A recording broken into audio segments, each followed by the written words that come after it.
Who else in this grand drama will utter the phrase, "When speaking of his wife, I'd like to confront her as only a husband can"? You can hear the cry, "If only we had more vicars like Osborne." The churches would be heaving and the football terraces empty. As it is, we are now left with characters such as the impossibly good, and now melancholic, Mr. Ennis, who is so worthy S9-89 into it is a matter of episodes away. Put him together with pious Poldark MP and you suddenly have a credible Corbin front bench team.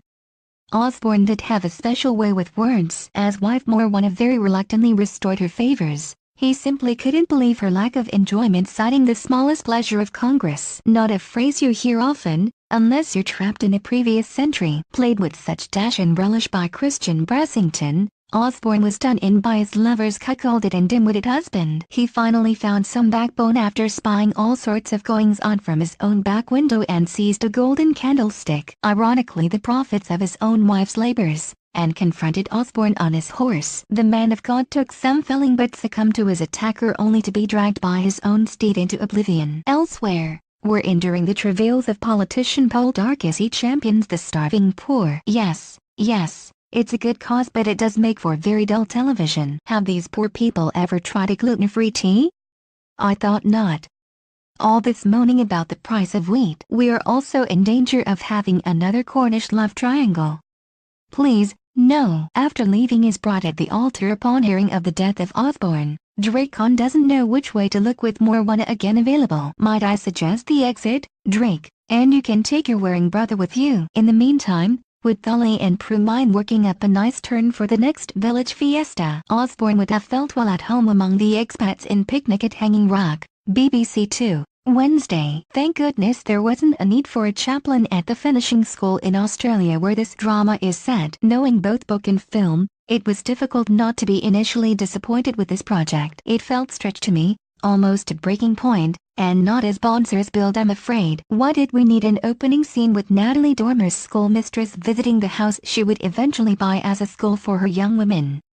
And I know it's Australian, but did we really need swear words within the first minutes?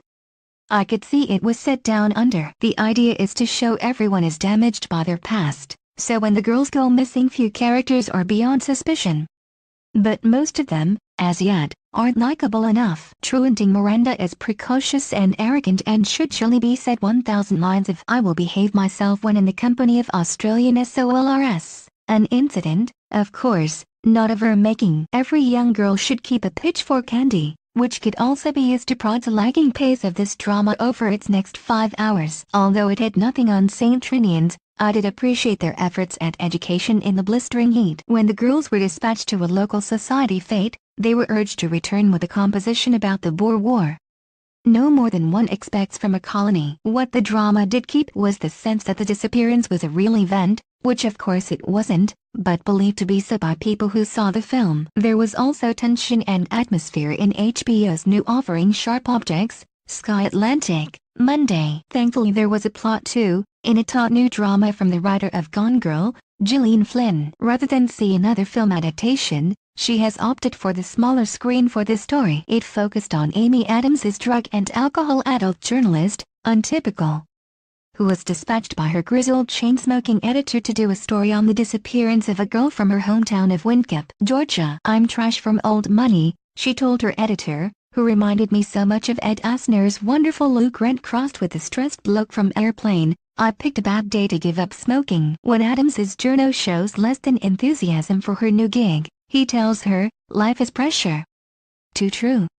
Grow up. It's hard not to see any small-town drama through the memories of the wacky new Twin Peaks, but this was far more grounded. Once in Windgap she revisited her mother in a huge mansion, a woman who owed much to Miss Havisham. As the first episode unfolded we learned about the loss that affected Adams and her reasons for deserting her former life so she could drive around in a beaten-up old Volvo listening to iTunes. It could be worse. It might have been a Datsun Sunny. Stevenson's Rocket. What are they doing with Love Island? ITV2, Monday Saturday.